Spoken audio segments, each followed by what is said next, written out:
Hello, brothers and sisters. It is the Remnant Warrior here, and today I am going to prove to you guys once and for all that the so called final experiment was faked, and it was absolutely 100% dishonest. I know that a lot of people have focused on CGI and green screen and things like chroma key, but I've actually found video proof that they were not in Antarctica in December, and I want to give credit where credit is due. I first saw this proof on Terry's channel.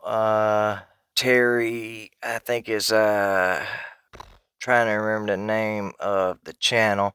I want to say it's Flat Out Truth, something like that. But in any case, it's Terry or Etcher, something along those lines. But he was the first that I saw this evidence on, and he's also the person who I've been watching the most when it comes to this whole model of the Gleason map and how the sun and moon, the seasons, and things of that nature would work on a biblical cosmology scale, like how it would work in a geocentric universe with flat and unmoving.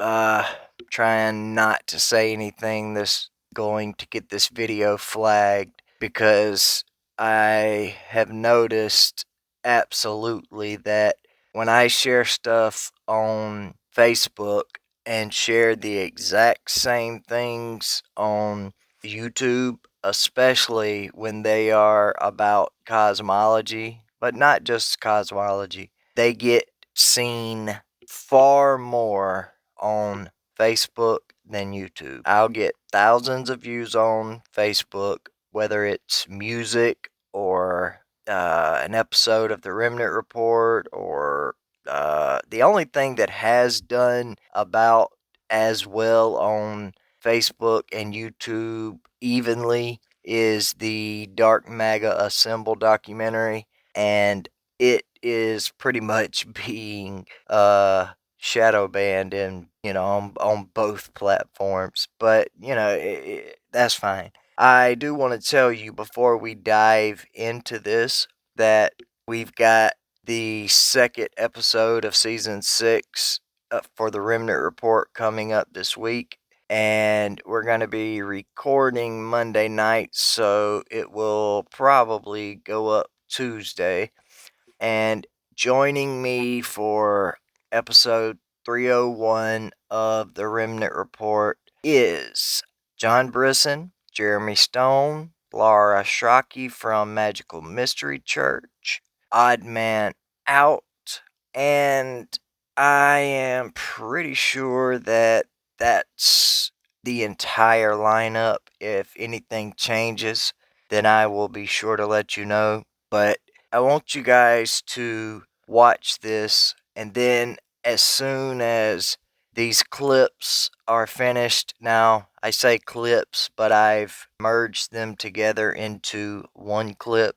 As soon as they are finished, I'm going to play something from The Truth is Stranger Than Fiction, and we're going to see that the true final experiment is you and I. We are the final experiment. It's not some fake science experiment in wherever they shot this thing. I can't tell you where they were, but I can tell you where they were not, and that is Antarctica. And if you continue watching this video, you'll see that everyone involved lied. There's absolutely no way that they were in Antarctica. And if Robbie Davidson and all the other ship jumpers and traitors and Bible deniers want to continue their unrepentant ways after what I'm pretty sure they've already seen, because Terry's got he's got two channels, I'm pretty sure, but he's got a very, very large following, especially on Facebook, and he's got a very big channel on YouTube as well. So I don't believe for a second that Jaren hasn't seen the video, or that Robbie hasn't seen the video, or, you know, any of the people who supposedly went with them that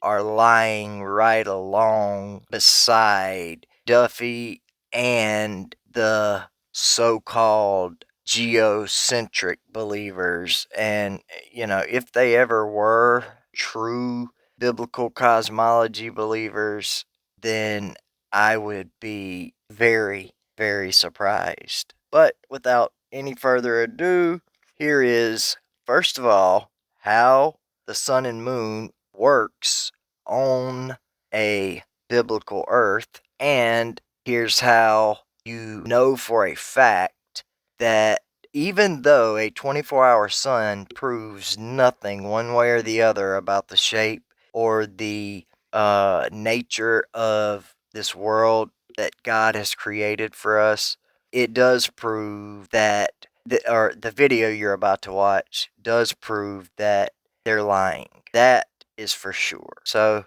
without any further ado, here we go. Very well could be a 24-hour sun in Antarctica. And anybody that's been doing this for 10 or 15 years, I've made over 400 videos, and never, not one time have I ever made a video trying to prove that there's no 24-hour sun in Antarctica, because it is very possible and very easily can be a 24-hour sun in Antarctica. That all depends on the altitude of the sun at the time. And most of us know that in the winter solstice, that the sun increases in altitude and that it spirals further south, just as the flat earth map explains to you. And as you can see, as demonstrated here, the higher up the sun, the more light that you have inside that dome, which is pretty much lighting up all the way around, because light can wrap around its containment if it's close enough to it. Now, if you don't believe me, get a glass bowl and a lighter or a candle and light a flame inside that glass bowl. The closer you hold it to the bowl itself, the more light will wrap around and light up the whole inside of that bowl. And the sunlight can do the same thing on a flat earth with a dome, as you demonstrated right here. So anyways, like I was saying, I don't believe that they faked it all. I do believe they were using a green screen at some point, and I could be wrong on that. And I don't even care, to be honest with you. I don't even care. My point about the whole thing is it doesn't matter. It's a waste of money. Going to Antarctica and seeing a 24-hour sun does not prove that the Earth's a globe. I just showed you how the sunlight can wrap all the way around the dome, and that's all due to reflectivity. And a lot of you remember me doing this, I don't know, 7 or 8 years ago in this video here. Check it out. Have we found the same old fears? Wish you were here.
Now, as you can see here, in the right conditions, the sun will reflect all the way around the dome. I had asked you to debate one of them flat Earth guys. No, I don't. I can't. No. I know. We talked about it, and we were going to have him on Skype. No, that is something that should not be debated. Does not belong in front of an audience getting debated. Only 64% are convinced that the world is a ball.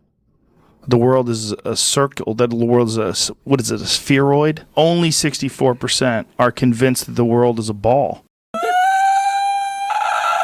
Please don't cry like that. Please don't, Brennan.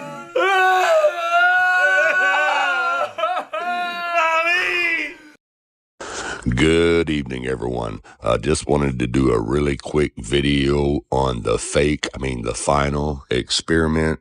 Aside of all the green screen glitches, the chroma key mistakes, all the stuff that's been pointed out in this whole bullcrap experiment, Mr. Whitsitt himself is the one who actually puts the nail in the coffin to the fakery. Now, here's what I mean. Check it out.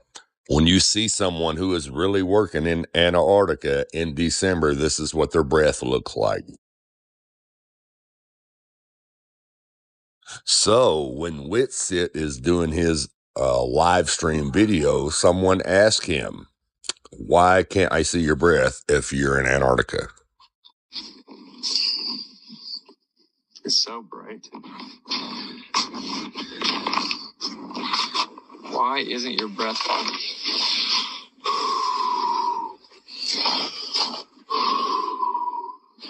It's not as foggy as it was a second ago.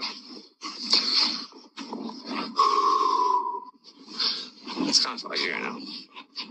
But right before I started the stream, I tested it, so I knew you guys were going to say that. And my breath was like super foggy earlier, but it's not really foggy right now. I don't know. No humidity? Yeah, of course. I mean, it's super dry here. That's why my lips are super chapped. It's not even windy. My lips are super chapped.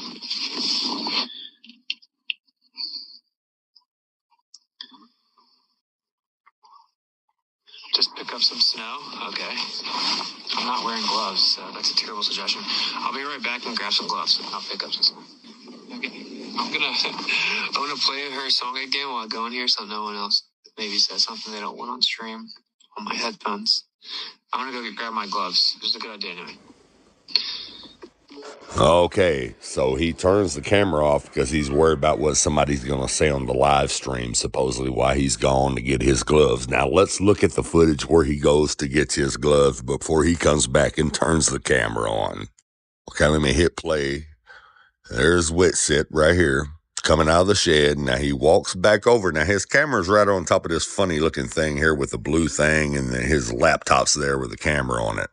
So let's zoom in. Now notice before he turns the camera on, he squats down and hitting the vape. You can see the little smoke coming out of the vape. He then reaches up, turns the camera back on, and blows out his vape. Check it out. There's a little breath. What's up now?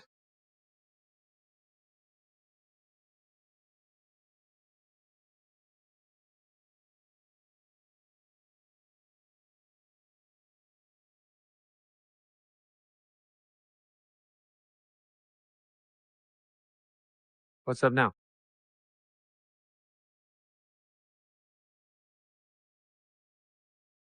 What's up now? Now, when a liar is being a liar, they're very sarcastic about it. That's why he says, "What's up now?" There's a little breath. What's up now? Now, notice you can only see his breath on that one exhale. That's because it was a vape. Look, there's nothing coming out of his mouth because all the vape's gone out. You have to take like deeper breath. God have mercy upon us.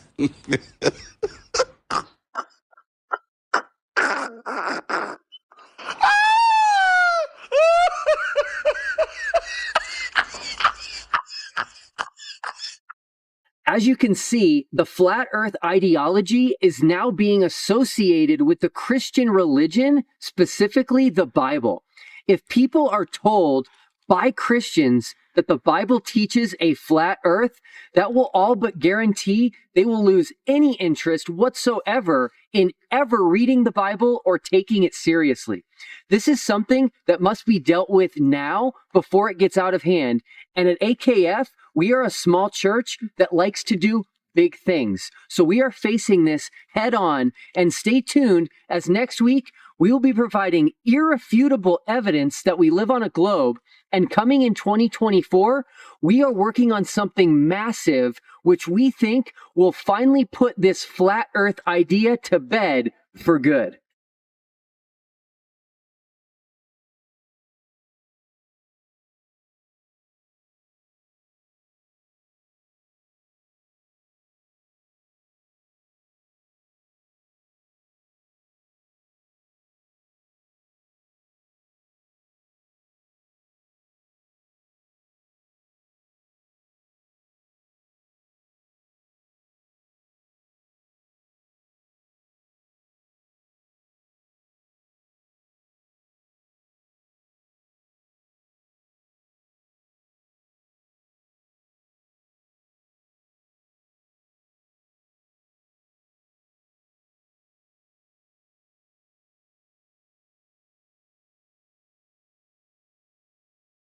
So I'm sure by now a lot of you have heard of this thing called the Final Experiment, which is this trip that is being organized by this pastor from Colorado named Will Duffy. And if you haven't heard of it yet, basically what they're doing is inviting globe defenders and flat earth defenders down to Antarctica on a trip that takes place every year. It's nothing really special about this trip. It's part of this ALE expedition that happens every year, and he's offering to pay for tickets for people from both sides to go down to Antarctica and observe whether or not the 24-hour sun can be seen in Antarctica.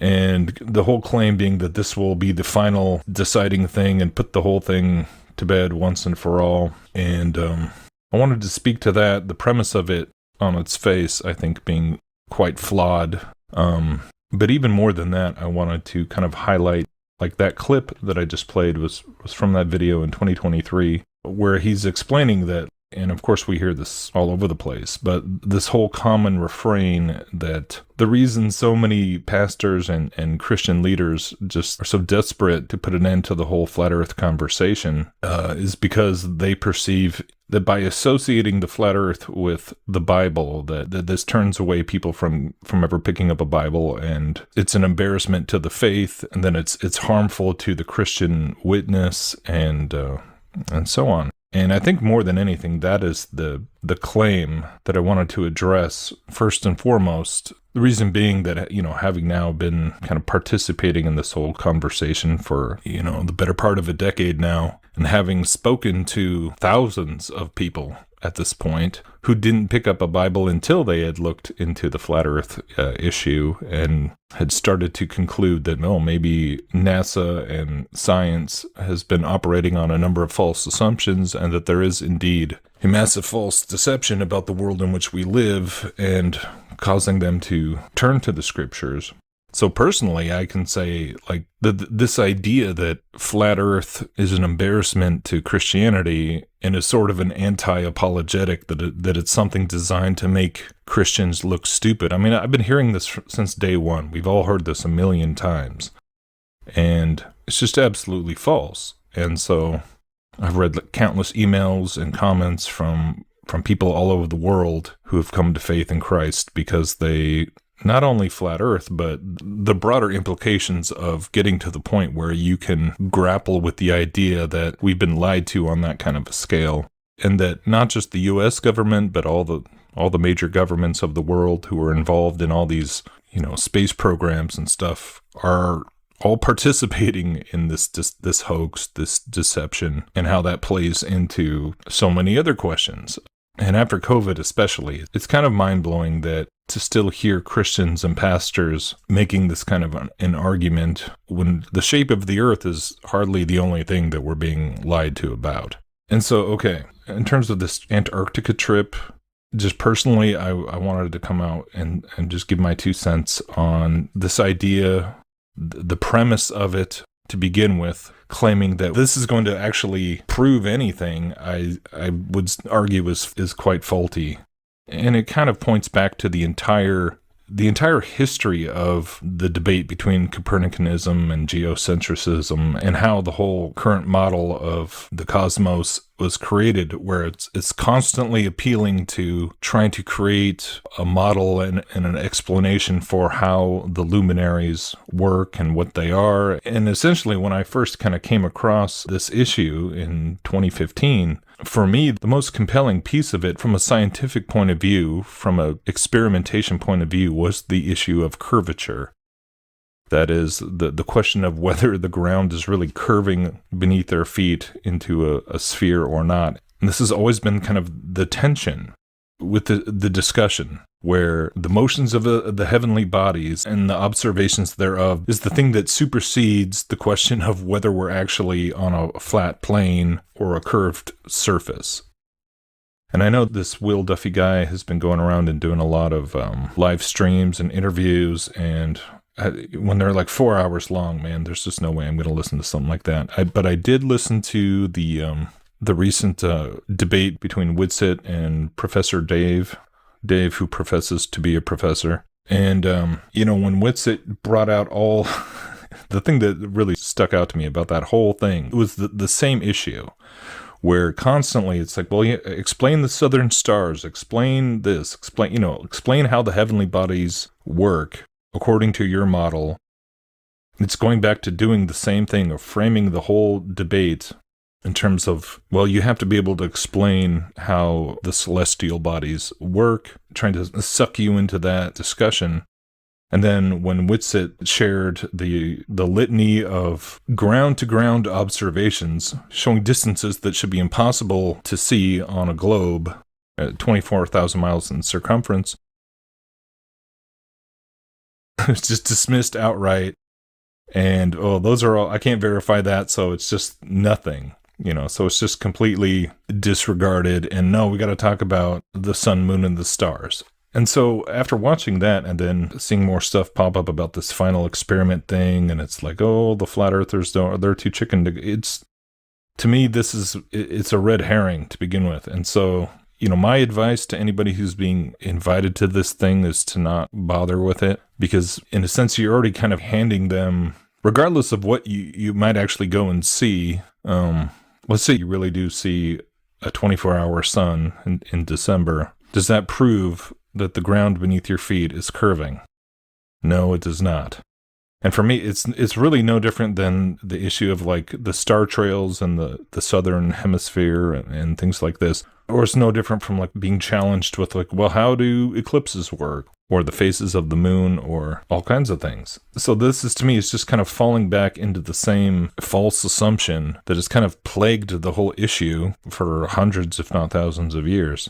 So no, I don't think, if you want to go and take a free trip, feel free. But, because here's the thing, it's like, so let's say they go down there and they don't see the 24-hour sun. Are they going to suddenly go, oh, well, we must be on a plane? Is that going to prove? The fact that the guy is already coming out and expressing his opinion of, he's clearly has a bias. Everyone in the debate does. But it's also interesting, too, that, here we are in 2024. The fact that you're going to have people from both sides going down on a trip together, as if that's going to conclusively prove anything when, people have been going down on this trip every year for how long? And shouldn't we already have copious amounts of 24-hour Antarctic sun already? The fact that you would even need to do this trip to supposedly prove anything kind of says something in itself in terms of how weird that is. Here we are in 2024 where there's supposedly we have a space station and we claim to walk on the moon. And in that debate with Professor Dave and everything, it's like they didn't even get into any of that. All of the fakery that we've seen NASA and SpaceX do, in some ways, I guess it's kind of to me, that's pretty revealing in terms of how, like, they don't even want to get into that anymore.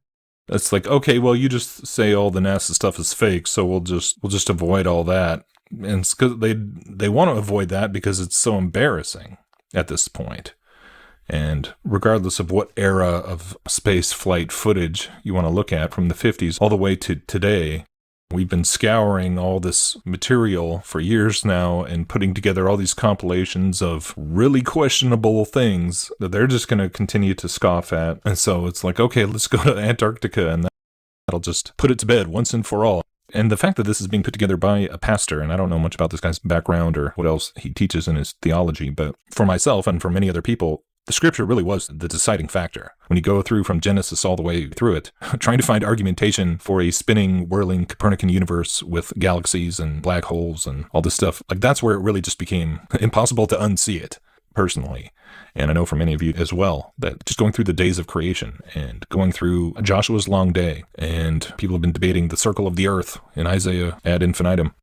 But again, like listening to that clip where he's saying that, you know, this is just going to make people not want to pick up the Bible. To me, that really puts the finger on what is really the issue. And it's really not even about the shape of the earth. If you believe in a globe and you know Jesus as your Lord and Savior, and you believe he died and rose again, then, you know, amen. You know, I've not cut off fellowship with a single person because they didn't believe in the flat earth or questioned their integrity, you know, or their intentions and so forth. But I think what matters to me more and more is that whole issue of being afraid to be ridiculed.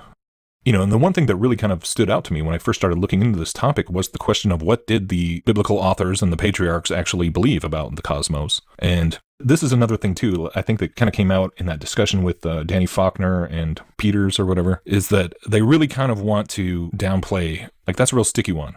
Because if you're honest and you look into it, there's no getting around the fact that the people who wrote the Bible, and, you know, Michael Heiser famously affirmed this and then tried to kind of have this big roundabout, you know, argument to weasel his way out of it.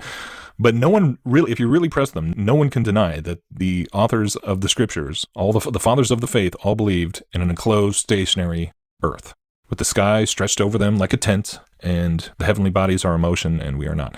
And I mean, we've all seen the picture. So it's fascinating now that here we are going like, if you know anything about the history of the Greeks being the ones who supposedly figured out that it was a globe, it wasn't the Israelites who actually receiving revelation from the one true living God.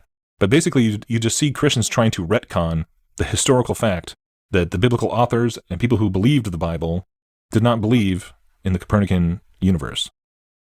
And if they did, there would be no Copernican revolution. You couldn't have a Copernican revolution if it was already the predominant biblical cosmological view. It's completely illogical. So really, it's a bigger debate about being in the world and not of the world, and being willing to question not just cosmology, but all kinds of things that science and humanity as a whole claims to be true, namely evolution. And it's funny how that doesn't even seem to offend creationists as much as flat Earth. Flat Earth offends pastors and creationists more than evolution does.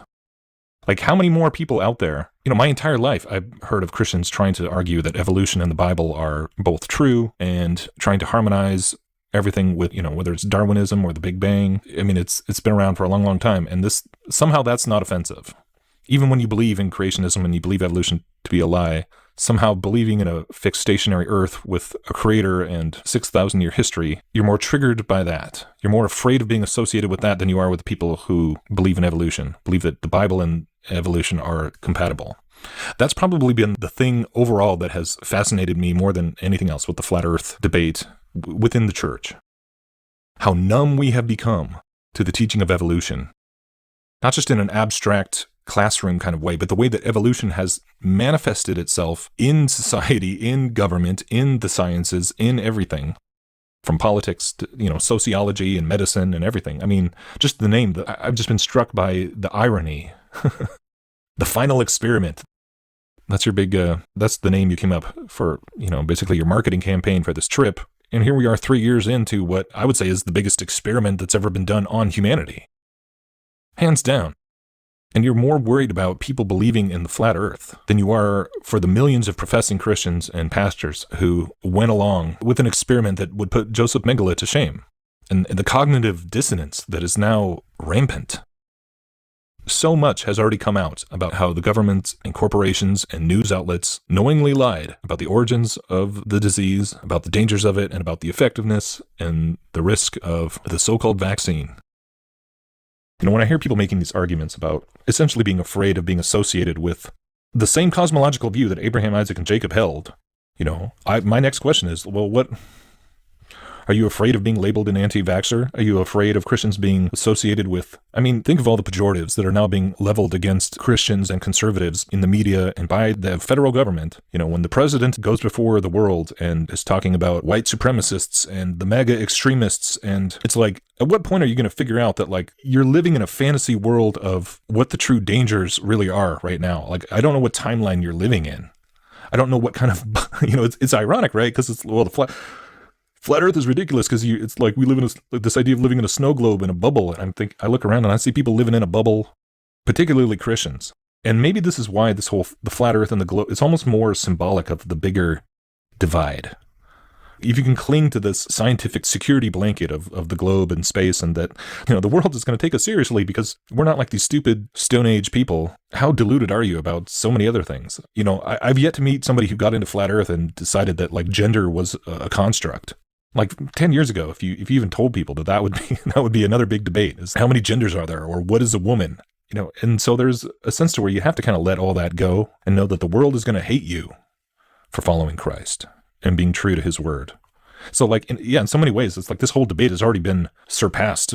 So, okay, if you go to Antarctica and you see the 24-hour sun, and to you that convinces you that you're on a globe, then super, you know, so be it. You know, I don't know if you've been paying attention, but it's not enough to just believe in the globe. According to the high priests of scientism and government and the World Economic Forum, they demand that you inject yourself with whatever technology they come out with that they say needs to protect you in a global health emergency. Like, it's kind of all or nothing with the globalists. I don't know if you figured this out yet. Climate change, unless you're prepared to go along with the entire narrative to the point where the carbon dioxide, the thing that we actually exhale when we breathe out, is poisoning the planet, along with, you know, your car and your lawnmower and your gas stove and this entire agenda. You're not going to appease the people pushing these narratives by the fact that you believe in the Bible, but you also believe in the globe. You're not going to win over the world by proving how compatible the Bible is with science. And I think that's really what's at the crux of it all. Because science has lied about all kinds of things. And, you know, if we're on this globe floating through space, the spaceship Earth, with limited resources, and all these scientists and experts coming up with all these models of, you know, what we need to do to reduce our carbon footprint, and we need the carbon tax, and this all ties into, you know, a social credit score and all, like, you know, believing in the globe isn't going to get you out of having to deal with any of these questions. It isn't going to get you out of having to face real difficult choices, and ridicule is the least of our problems at this point. Like, really. You know, a one world technocratic system is all based on the presumptions of the globe, and that we can measure all of the atmosphere. I mean, as I said, like, this isn't the only hoax that's been perpetrated upon humanity. So, I don't know, it's kind of a ramble. It's kind of a rant. I mean, I've been talking about this stuff for years in terms of evolution and transhumanism being the driving factors of, you know, this false religion, this false one world religion that has already taken over pretty much every country in the universities and schools. And when you realize that, like, yeah, none of that gets off the ground, but if you don't have the universe, and never mind the distant starlight problem, like, if you believe that the stars are millions of light years away, but how do you not have to concede? It's the same thing. It's the same thing as saying that, like, well, if the stars in the southern hemisphere prove it's a globe, then the claim that they're millions of light years away also proves that the universe is millions and billions of years old. You can't have it both ways. So go ahead and just concede evolution, concede it all. Just this idea that you're trying to just make the Bible conform to something that the Bible never taught. That's the problem. That's the issue. That's why it is such a kind of a line in the sand thing. And that's why, like, okay, you can go down to Antarctica. It's not going to end the debate, because the scriptures, we still have the Bible, and people are still able to read it for themselves and see that, like, yeah, there's nothing in there that, like, if you didn't have all this other propaganda, there's no way you would pick up a Bible and come up with the idea that there's worlds out there and black holes and, you know, dark matter. But in contrast, what the Bible tells us is that the physical world that we can taste and see and touch and experiment on is not the full scope of reality. There is an entire spiritual dimension full of sentient spiritual beings, angelic beings, holy angels and fallen angels, that do not fit within a scientific paradigm at all. And they are real and in the world today, even though we cannot scientifically prove them. We know this not because of human philosophy or human experimentation or the scientific method. We know it because God has revealed it to us. The whole way of salvation, the gospel itself is not something we know because of the scientific method. Christ was crucified for our sins and raised on the third day because of divine revelation. And if you think that, like, that isn't what they're scoffing at, The idea that there is a God who made the heavens and the earth, and that one day the heavens and the earth will be shaken. Not just the earth, but the heavens also. And that only that which is redeemed by Christ will remain. This is kind of what I've been thinking about as I've been going through, questions of eschatology and specifically Revelation 20 and this whole little season topic. I think my next video is going to be on that. I've been working on it for a while, but I've just been continuing to study and, and really kind of look into this whole idea of the millennium and just been praying about it. And it's pretty exciting in terms of like how much I think clearer it continues to get as I'm kind of unlearning a lot of this dispensationalist programming. So not to get too into that, but that's, I think, my next video. But what I keep coming across is that, like, if you believe if you believe what the Bible says about the judgment at the end of history, that there will be a new heavens and a new earth, then in reality, arguing about like the current heavens and earth and what the shape is and how to it's like, it all really does kind of become moot when you really step back and look at it. Like, it's all going to be wiped. So we don't know what the new heavens and the new earth were going to be like. In Revelation, it says that there's no more sun and moon. It says that the stars will fall from heaven like figs from a fig tree. I don't know how's that work on a globe in space. It's going to sound absurd to the world. Are you still worried about sounding absurd when you're talking about if you say you believe that the Christ is reigning on his throne right now up at the right hand of the Father? And that ties into what I think the millennium really is in Revelation 20. But the final experiment. I think we are the final experiment. Humanity, society. Not just with mRNA, but scientism, this religion, the experiment of like, how much will people obey just out of sheer arrogance and thinking they're so educated and they're so, completely oblivious to how, all these worldly institutions and governments and corporations are not serving the purposes of God. So that's my rant. You don't prove the shape of the floor by examining the ceiling. You don't prove that the earth is a globe by looking at the sun, moon, and stars. That's been a refrain that I've had since the beginning of this, and I think it's still true. And the Bible is still true. It's truer than ever. And it's not all about the flat earth. It's weird that, like, I now look at the earth being stationary and enclosed. It's just being another fact along with it being, a young earth. It's like, that's not the gospel. That's not, and a lot of people are going to laugh at you for believing that the earth is only 6,000 years old, give or take. So what? Let them laugh. Let them talk to any evolutionist and they will laugh in your face at the claim that the earth is not millions of years old. So according to your own argument, is young earth creationism an impediment to the gospel? Should we be ashamed? Because science has disproven that too. I hate to, remind y'all. Why is flat earth so anathema to the point where you're more worried about flat earth than you are about the people who literally teach that, we came from the primordial ooze and the Big Bang and billions of years of cosmic evolution? Think about it.